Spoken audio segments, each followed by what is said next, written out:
Guys, maybe you don't even need me today. Maybe you can just listen to Joe Dispenza. This is really interesting as we launch today. Welcome. Happy Tuesday. And it's kind of interesting. The work of Joe Dispenza is a lot of what I've done and I'm doing, uh, actively doing. And anybody here, just in chat, anybody in chat, a Joe Dispenza fan, have you spent any time listening to Joe Dispenza? Talk to me. Andre says, Happy Tuesday, everyone. Sorry we didn't let you guys in a little earlier. We had a little confusion. Any Joe Dispenza fans? Anybody know? Yes. Jackie says yes. Stacy, yes. Um, it's very interesting. I'll share something with you, and then we're going to talk about database domination. But I want to share this first few seconds. Okay. And I think this is kind of Joe Dispenza says, what you see in your life right now is only a snapshot of an old version of yourself, a residue of the thoughts, emotions, and subconscious programs you rehearsed long before. What you see in yourself today, guys, is literally a shadow. It's a residue of everything you thought and the way that you functioned up until today. And so one of the reasons that agents have a hard time changing, I mean, you guys got in this program because you thought there'd be something for you, right? One of the reasons that we have a hard time changing is that when we attempt to change, what we attempt to do is we attempt to do it in our outer world before it's happened in our inner world. And what happens is our inner world is very comfortable.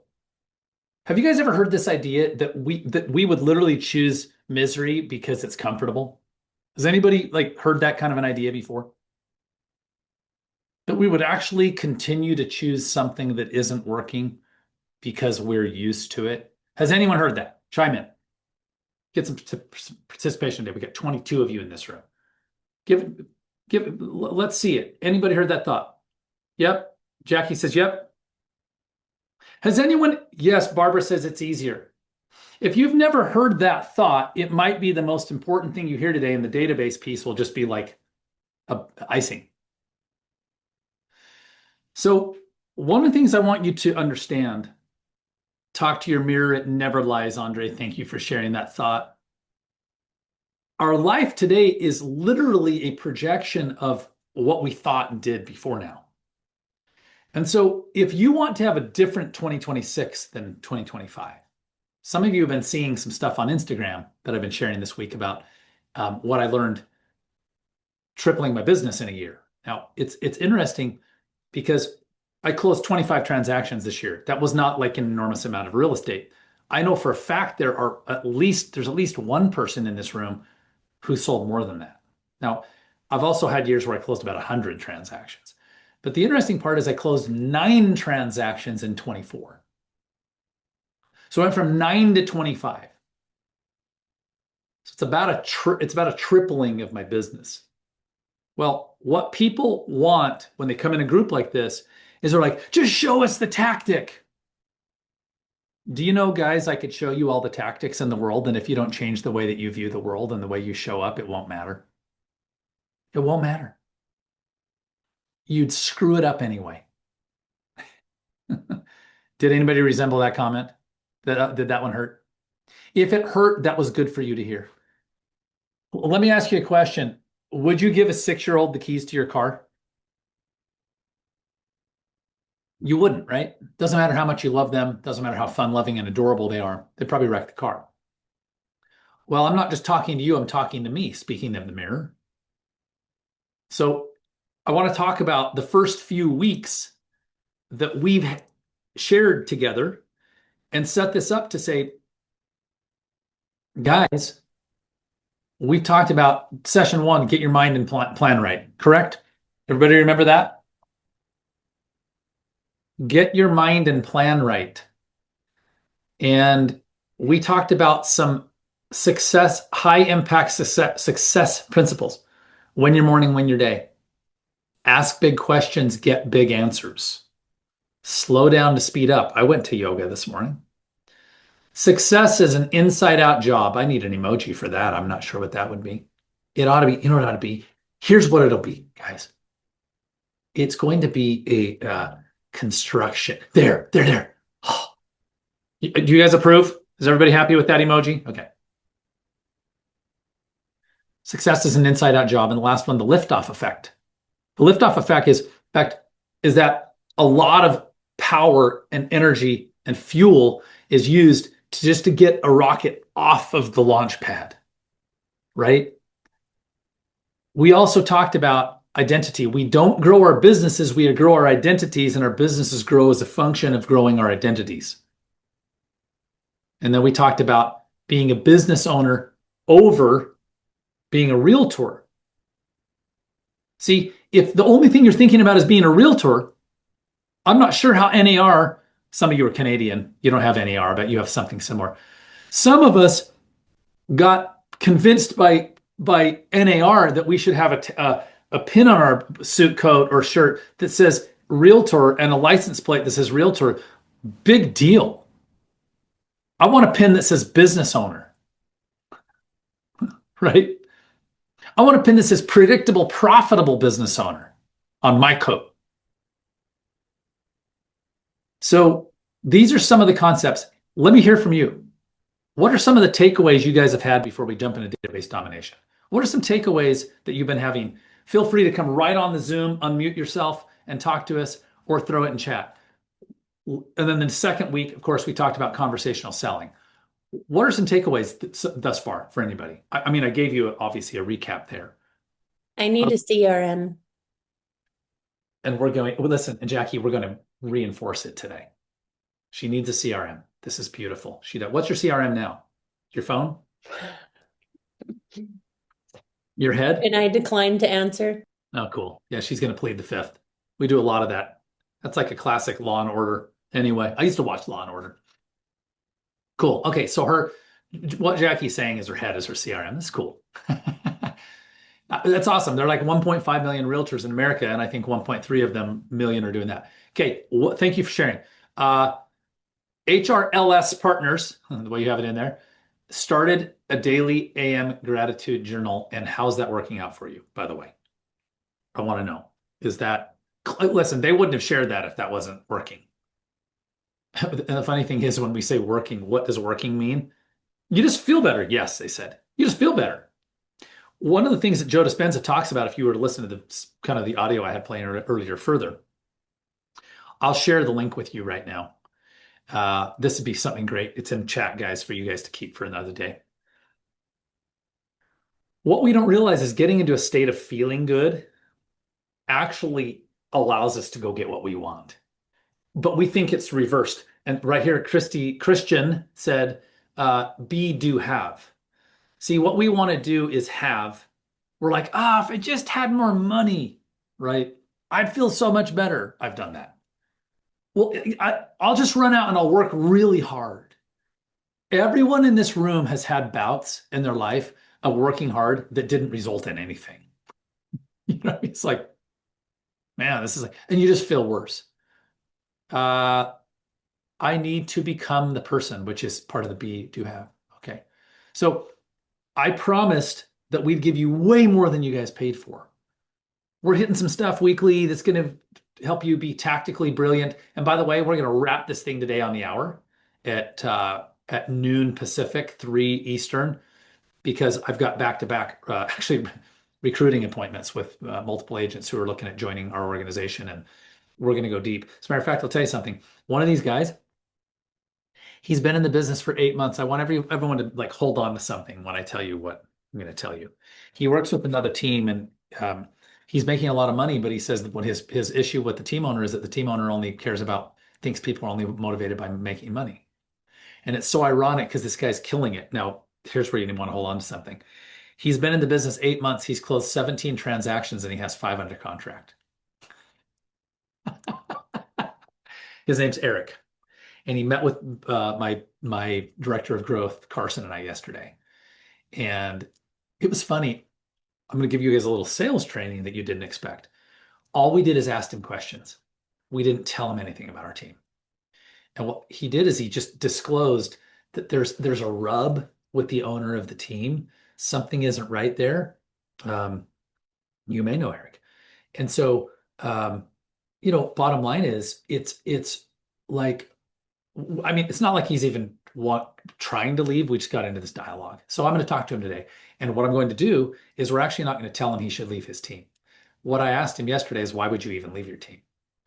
Instead, I'm going to dig into his numbers and what the issues are.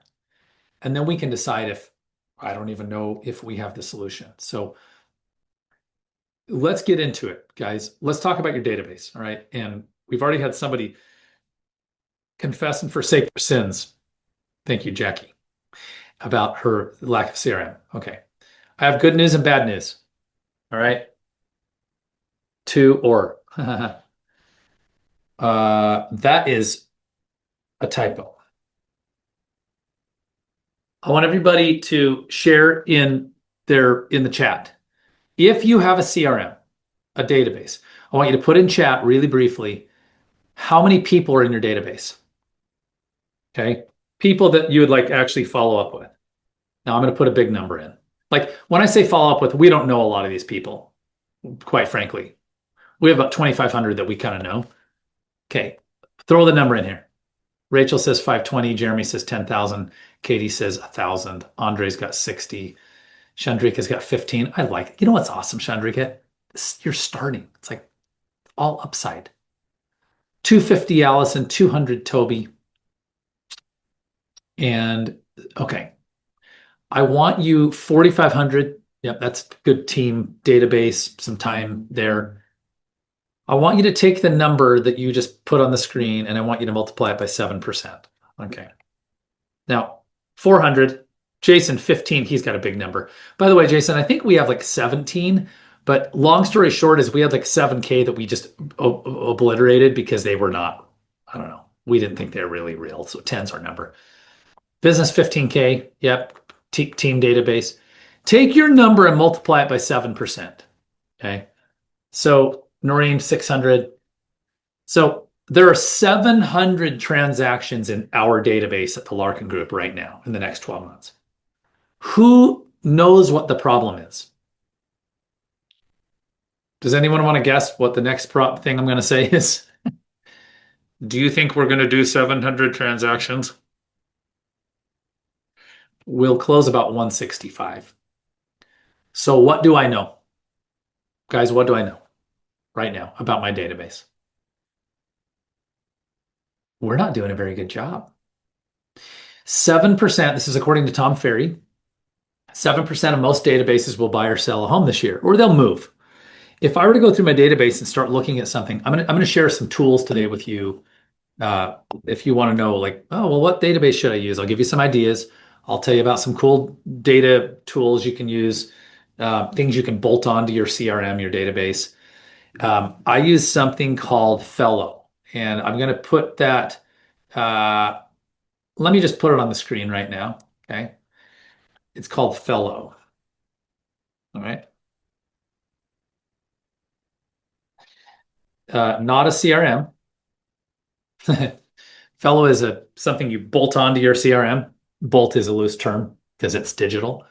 And Fellow tells me it tells me every single time someone in my CRM in Brivity is our CRM. Brivity is our CRM. Every single time someone buys or sells, Fellow tells me, guys, every Monday morning, my email gets hit about 5:30 a.m. with about 12 or 14. And I vomit in a garbage can or a nearby toilet. And then I start my day. So someone share either on camera or in the chat, the sick feeling when they went through the numbers and they said 7%, I'm not even close to that. Did anybody have that sick feeling when you did the 7%? Finished my Nuri shake. It's my favorite thing from Costco these days. Someone, especially Jason, like Jason, did you guys do times 0.07? 1,000 transactions this year? Go ahead and say no. Not even close. Oh, he went all caps. He's yelling at this point. So Toby says, yep. Listen, you can't get them all. Hey, you can't win them all, slugger. You can't. But what you have to understand, gang, is that we're leaving money on the table. So we're going to talk about some technology as we go along. Let's talk about the MIT lead management study. You're like, MIT, what is this guy doing? Oh, I already had it pulled up. Duh. Okay. All right. MIT, and now I closed it. Well, let's open it again. Okay. This is from Commissions Inc. Commissions Inc. is a good CRM, and we'll give that as an option a little later. Can everyone see the best practices thing on the screen? Just like nod your head. Okay. Sometimes the Zoom share isn't what we want. Okay. MIT, as in like the weird engineering people, like the people who do lots of analytical stuff, the university. They did a lead response management study, and which was published in the Harvard Business Review. And what they did is they said, let's find out. And I'm going to link this for you, and I'll put it in our resources today. So you have this, okay? It's already linked because you're going to get the document I'm looking at. They studied all industries, including and specifically real estate. Let's talk about some things they learned. Okay. One of the first things they learned, we won't play this video, is what were the best days to make contact? Well, you can see on the screen that Wednesdays and Thursdays were the best days to make contact. As a matter of fact, a 49% difference between Tuesday and Thursday. We don't know why. Okay. So the best days to qualify leads are Tuesdays and Thursdays, or excuse me, Thursdays and Wednesdays. And why did I say that backwards? No, why? No reason. That's the first thing. We're going to get into this, guys. We're going to get to the more of the punchline. All right. So the best days a week to make contact qualified leads are Wednesdays and Thursdays. And we can see this. They went in and said contacts made from first dials. Does this make sense? So you just tracked. People made thousands of dials. Of the first dial that we made, how many people picked up the phone? Well, for some reason, Wednesdays and Thursdays were significantly better. By the way, I like calling for sale by owners on Mondays. The reason I like calling for sale by owners on Mondays is because they always feel that they're going to sell their home on the weekend. And so Mondays are a nice day to call and say, hey, Kai, it's Jeremy Larkin. We've been chatting for a few weeks. How'd the weekend go? How'd the open house go? Did you get it sold? And we're in the sales business. So we're looking to help get a listing if they don't sell a home. And Kai's likely going to say, nah, I didn't sell it. So that's why Mondays are great. But in the week, Monday's better than Tuesday. I don't know. Maybe because Tuesday people are like, man, I'm in business. Fridays were actually better than Mondays and Tuesdays. Weird. Okay. Best times to make contact. Well, the MIT lead management study, this is all coming back to database domination. The best times to make contact with leads are between 8 a.m. and 9 a.m. And again, between 4 and 5 p.m. Well, isn't this interesting? Because a lot of us in real estate don't want to start our day until like 10 or 11. We got in this mode of, look, guys, I just think it's as simple as, hey, I'm self-employed. I'm free and flowing. I get to do what I want. And so apparently we're missing the boat. Now, look, 9 wasn't terrible, but I want you guys to see what happens around 9:30. It starts to fall off. Well, it does fall at 9, but by 10:30, terrible. Okay, so 10:30 in the morning, I am often making calls at that hour and I'm frustrated. I'm often making calls at 2 p.m. and I'm frustrated. So if you wanted to work the perfect real estate day, if you wanted to take some time off during the day, gosh, get up and make your calls between 8 and 10 a.m. and I don't know what, go for a bike ride. You know what I mean? If you live in a ski town, go skiing, go play 9 holes of golf, get your hair done, do the rest of your work, have your appointments, and call again between 4 and 5 p.m. Is this interesting, guys? Okay. Barbara says, I didn't think we could call before 9. You can call whenever you want. You can call at 6 in the morning. You might tick some people off. I wouldn't. I always had a rule that was like 8 a.m. 8 a.m. was a good time. Okay. So qualifying rates, early afternoon versus late afternoon. 164% difference, guys, if you waited until 4 to 5 p.m. to get people on the phone. So this would be a good way if you have a database to manage your day. All right. Well, now, guys, let's get into the nitty gritty. Well, they've given us the answer across the screen. Call your new leads within 5 minutes. Response time. Contacts made from first dials. The best time to respond was within 5 minutes. What happened after 5 minutes? A 10 times drop. You're 10 times more likely to get the person on the phone in the first 5 minutes than after. So here's the problem. If you're a busy realtor, agent, okay, the issue you have is you're not tending to your phone. And if you don't have a system that's tracking when you got phone calls, I'm going to talk to you about that. I'm going to talk to you about a lot of things today. I'm just going to make a note about some systems. CallRail, we'll talk about that in just a minute. So, guys, should we get people on the phone immediately? Would that be the goal? So I had somebody, guys, tomorrow I'm delivering a live event here in St. George to actual like competing realtors. Right now I have 33 people RSVP'd to come sit in a room and hang out. And I'm going to talk about what I learned from tripling my business in 2025. And people were asking me some questions. I said, what kind of questions do you want me to answer tomorrow? And multiple people said, how do you scale your business? Well, the problem is if you're working full time and you want to sell more homes, you can't really, then you have to work more than full time. At what point can you not work anymore?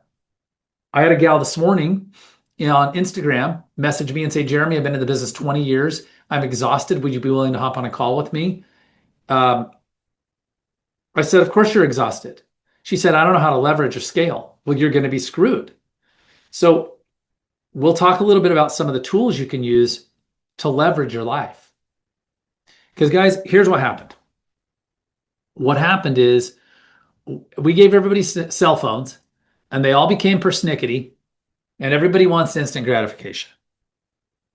Do you know if you did a Google search and it took you 5 seconds for Google to load, it feels like an hour? There was actually a research project study done where they found out that 8 seconds was the point at which somebody was like, this page is never going to load. 8 seconds. So contact and qualification rates, guys, dramatically drop from 5 to 10 minutes by 400%. So the next thing you want to understand is you need to get people on the phone quickly.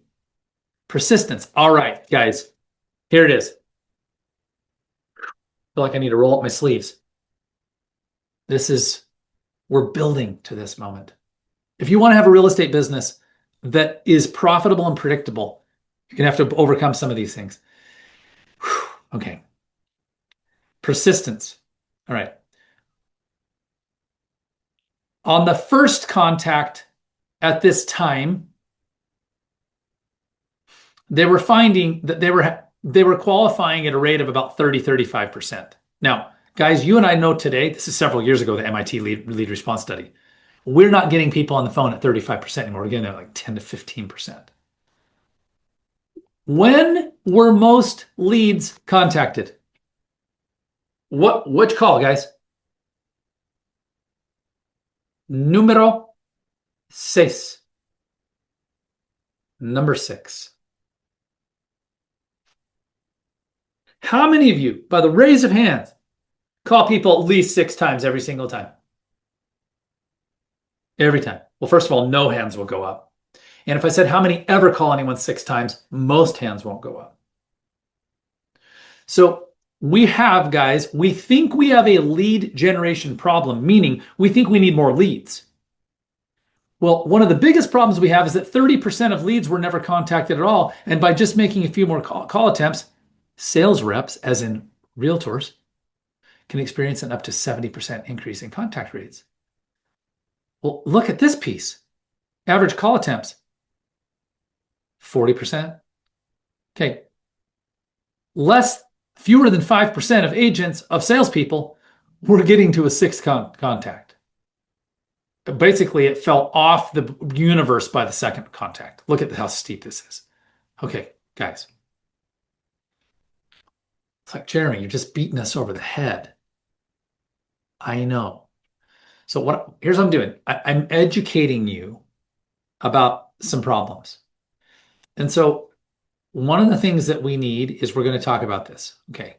Let's talk about what are your takeaways from the lead response study? Somebody put them in chat or yell at. Okay. Katie says, so it's almost like you can't get to them in the first 5 minutes. It's going to take you a week to get back in touch with them if you called every day. It could be. It could be. Let's talk about why. Why is it so much easier to get them in the first 5 minutes?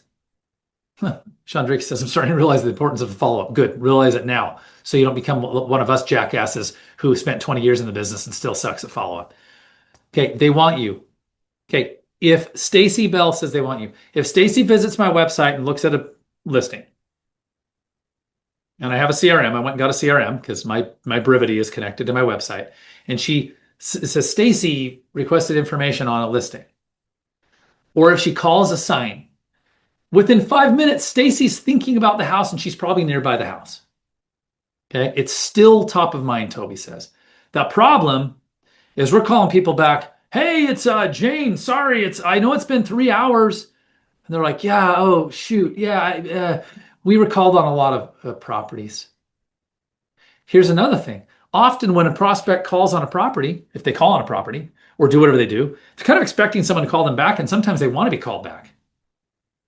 Guys, I look at real estate in every city I go to. It's an obsession. It's a sickness. And I'll call, hey, how much is the house over at 123? And if they don't answer, I'm hoping they'll call me back. I'll say, oh, honey, it's you know, when you do this, you show your spouse, oh, it's the agent called me back. It's funny how we show them the phone. We all do these things. So what are some of our takeaways from the MIT lead response study? Give them to me, and I'm going to put them right in our notes. What are your takeaways? You can put them in chat. I have chat in one window. You can blurt them out. What are our takeaways? We need to know this. Let's see. Okay, be fast and consistent. What else? Call more. I love it. There's no such thing as too simple. Simple is effective. What else? What? Okay. Call at the right times. And by the way, I wouldn't overthink the days. Even though we got that data, I wouldn't overthink that. You know what I mean? Like, nothing really changed in my business because they said that it was better on Wednesdays and Thursdays. But the times matter. Any other takeaways? Okay. Well, we'll call right times. Okay. Okay. 1 to 2 attempts. Let's say it this way. Ain't gonna cut it. A little more fun.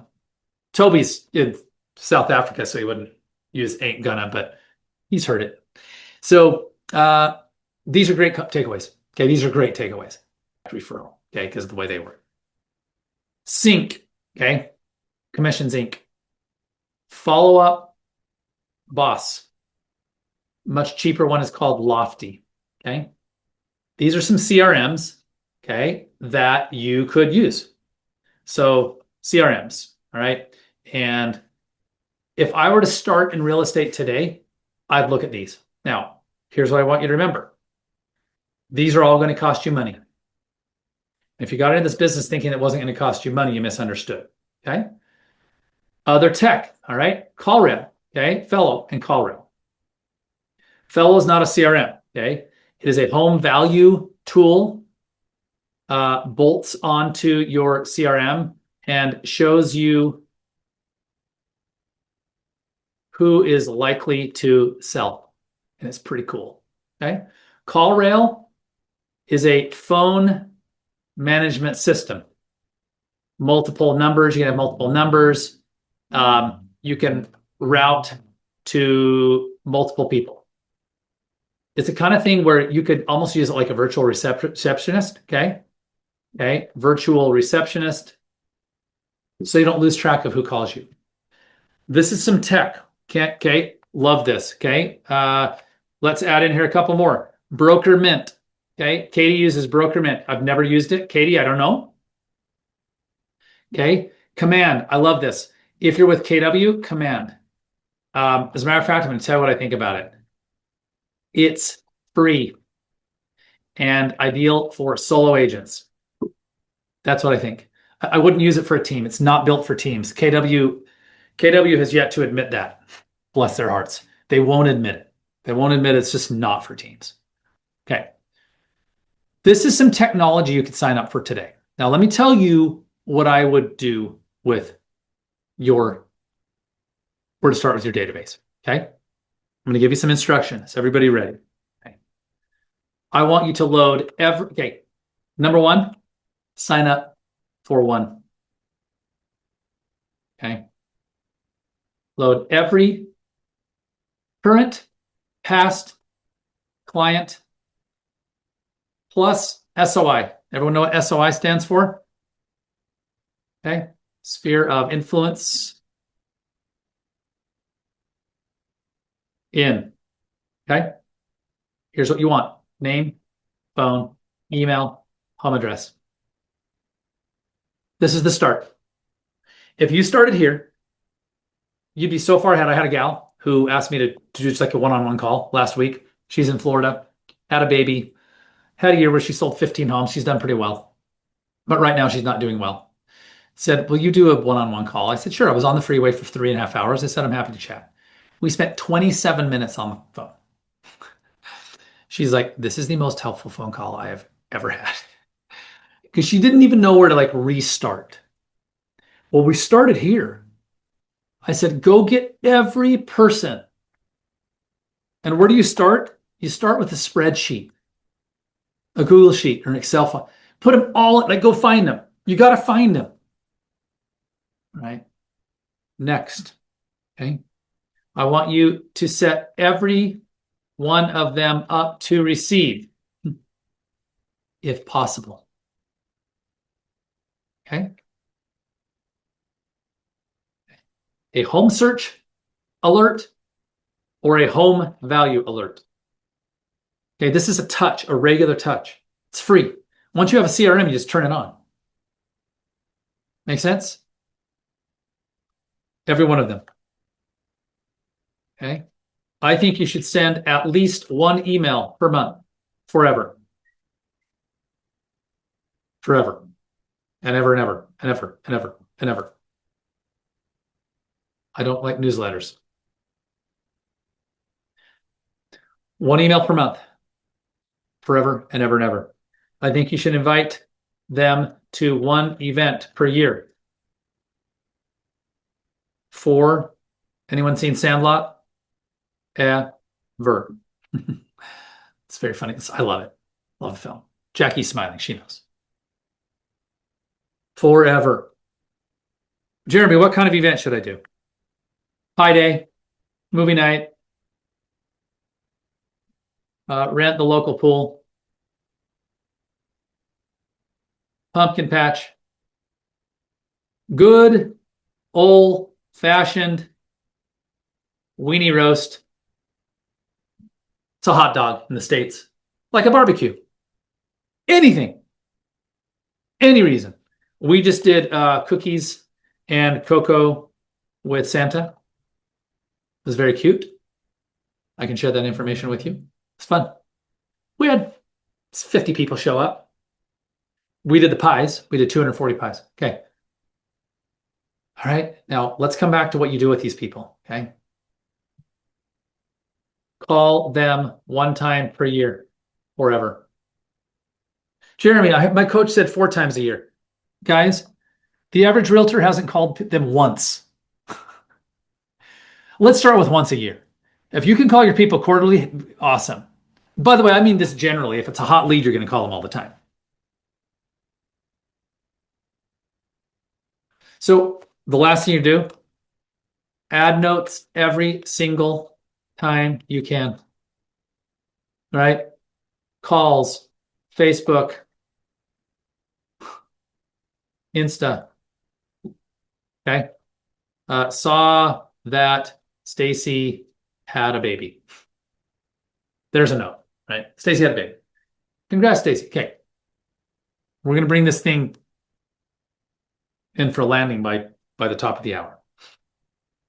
I have given you more instruction in 5 minutes than you're probably ever going to get from your brokerage. Why am I telling you this? Because this isn't about whether I'm cool or not. It's about you understanding that you've just been given something that you need to go do something with. Okay. If you want to be great at sales, tell people what you're going to tell them, and then tell them what you told them.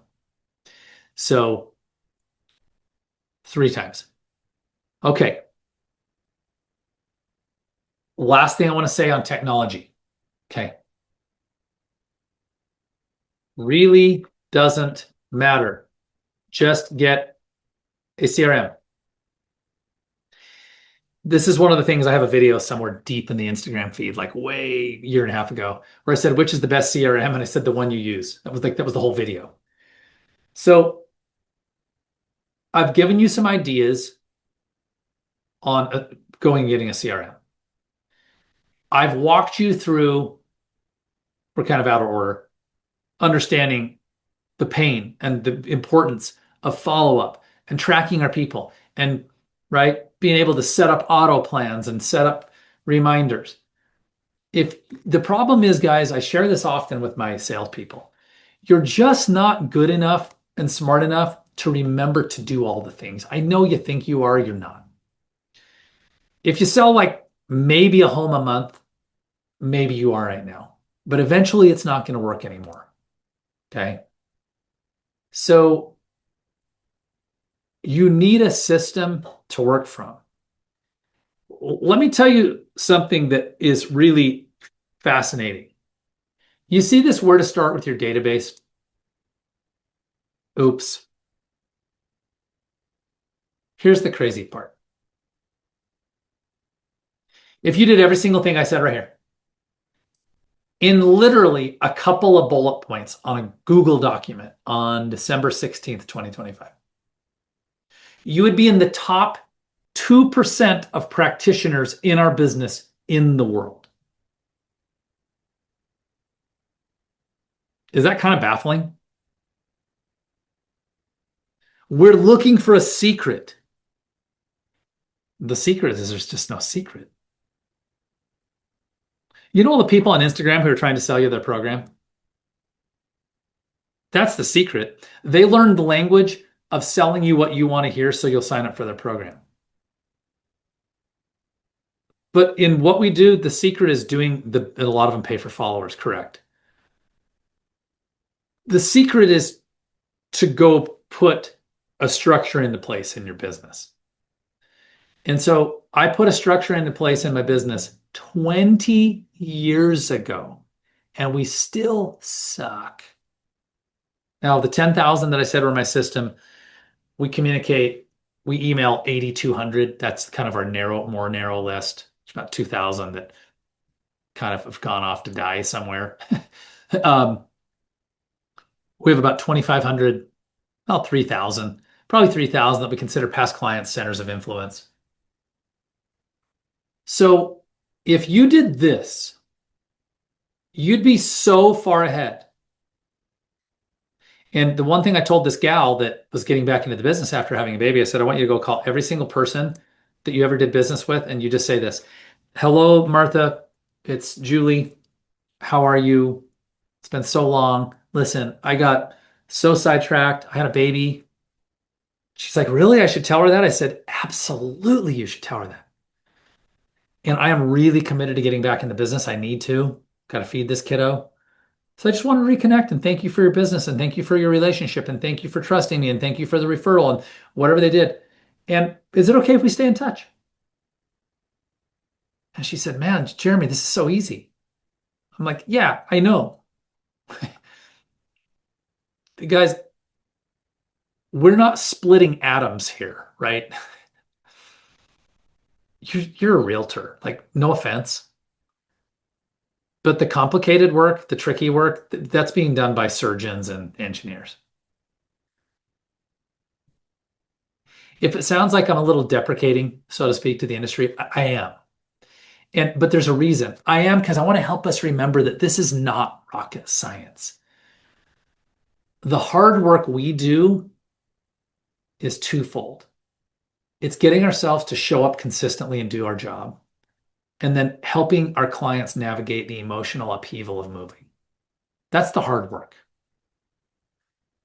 And your local engineer isn't doing that work, right? Your friend who's a physical therapist, they don't do that work. So we're paid and we're paid well for doing really important things, but we're not flying to the moon. We're not splitting atoms. We're not curing cancer. This is where the rubber meets the road. Okay, I want to wrap up. It's 12:56. Comments and questions. Go. Comments and questions. Let's talk about it. Comments and questions. I've got one. Yeah, go. Go, go, go. Hello, Denise. Is there, well, it might be a long answer, but is there such thing as too much communication? Because sometimes I feel like I'm bothering my people. Okay. Okay. Before we even answer the question, define what feels like too much right now. Well, I have a couple leads that when I chatted with them on the phone were really good. They wanted to be set up on email. They've got enough saved up and they're pre-approved. And I see they open the emails that they've been getting, but when I text them, they never answer. So I might reach out and say, "Hey, let me know if you like the cities that you're getting or if you want me to narrow it down." And I hear nothing. And then I wait a week and I say, "Hey, this one popped out to me as extra good." And I hear nothing. So things like that. This is such a good question. Wow. That's great. Okay. So what this comes back to tagging our leads. So when we talk about hot, nurture, watch, for instance, you can use whatever terminology you want, ABCD, whatever. What you're going to find out is this. Hots are actively talking to you, Denise, about doing something, right? By the way, Denise does great stuff on Instagram. I'm enjoying her videos, and I told her that. Okay. She's very, very cute stuff.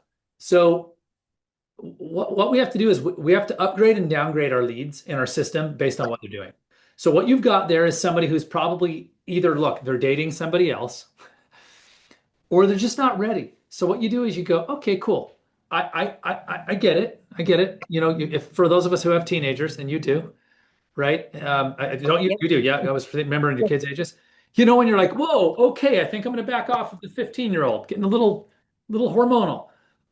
We have to downgrade the lead and realize, look, for instance, you just don't keep talking to somebody all the time who doesn't want to be talked to. So what I would do is I'd say, "Okay, cool. I'm going to set them from I'm calling them weekly or texting them weekly to calling them monthly. If that isn't working, I might take them to quarterly. If they go completely quiet, I might just leave the drip on and forget about it." Does that help answer that question? Yeah. Because look, there's no such thing as too much that's actually going to really piss anyone off. I mean, you think it will, but Yeah, they haven't messaged and said, "Okay, don't bother me," or "I bought a house." Like you'd think if they did, they would have said something, right? sure, So sure, sure. yeah. And this is totally normal. We deal with this all the time. So I would err on the side of too much rather than too little, but you're just going to downgrade and go, "It sounds like Kai isn't really doing anything right now." And then your Yeah. job is to periodically check in and let go of the fact that they're not responding. And the checking in might look like, "Hey, Kai, it's Denise. Uh, I've made a commitment to stay in touch and always follow up. your timing's cool. If you have questions, let me know. And you just let Yeah. go. That's my answer. Yeah. I think being new, I'm extra eager. So then I'm like right on top of it, but I think I'll leave them alone now. I have actually a couple like that, and I'll just get in touch with them in January and say, I just want to reevaluate where you're at or something. And can we have a phone call or something Yeah. like that? But Yeah. I'm, Yeah. I'm eager, too eager. Yeah. Thank Yeah. you. Yeah. This is beautiful. Way to go. Thank you. All right. Question came up. Would I use the same strategy for working in development? 100% I would. And listen, would I modify it a little bit? Sure, I would modify it a little bit. That's cool. But I would absolutely use this for new construction. That's how I would handle it, right? Is I would fully do the same program. Because look, especially when people come through new construction, new developments, they're usually actively looking and they're looking at your model and they're looking at the one down the street and they're at DR Horton and they're at Pulte Del Webb and they're wherever they are. Okay. Toby says, so that's my answer. Toby says in South Africa, we have laws about reaching out to people who need to get permission to stay in touch at the first contact. So I'll need to get very creative. Thank you for the comment. Another great sesh. Somebody said here, HR, our LS partners. Um, yes, you will need to get creative. And for instance, like Canada has different laws. And in South Africa, what I'd be interested to know, which is probably a separate conversation, is what it looks like to have a website where I don't know, you put a lead magnet out there to get people to come in and sign up to receive home searches, et cetera, et cetera. Could you send an email to people? Hey, Richard, I want to stay in touch with you about real estate. Will you reply and say, yes, I have permission, or tell me to never contact? I don't know. Okay. Um, Allison says, thank you so much. Sorry I was late. We just pointed her right out. You're great. But you'll get the recording. So I don't have all the answers on that, but you will have to be creative. And oh, Noreen, I see your how funny. Literally, I just opened on my right hand side. My screen just came back to life, and there are your emails from 12 o'clock. I'm glad you got in. Okay, so yep, beautiful. I changed her mind about scripts. Yeah, here's why. Here's your last thing, and then I'm gonna go meet with this guy. The last thing on scripts, guys, is this. We're gonna jump back to last week. I didn't share this fun one, but if you've ever gone to any fast food restaurant in the world, you went to the window, you went to the thing, and they said, "Hi, welcome to McDonald's." We'll just use the number one biggest thing in the world. Welcome to McDonald's. May I take your order? Would you like fries with that? Would you like to supersize it? It's just a script, but we don't think of it that way. We're like, oh, cool. They're just asking me what I want. If you go to Chick-fil-A, those who know what Chick-fil-A is, they always say, my pleasure. Hey, thanks, my pleasure. It's a script. So remember, as you learn scripts and dialogues, you're learning the framework so you can be present with the people on the call instead of like, what should I say now? And what should I say if they ask this? And it's not helpful. All right. So guys, I'm going to jet on out of here. It's been super cool. I hope it's been cool for you. I got some positive feedback. You are all amazing. I'll send you a recording as soon as we can. I think last week we did it in the same day, but the worst tomorrow. All right. Happy Tuesday. Bye, guys. Yep, we will send the Word doc, Jackie, 100%. Plan on it.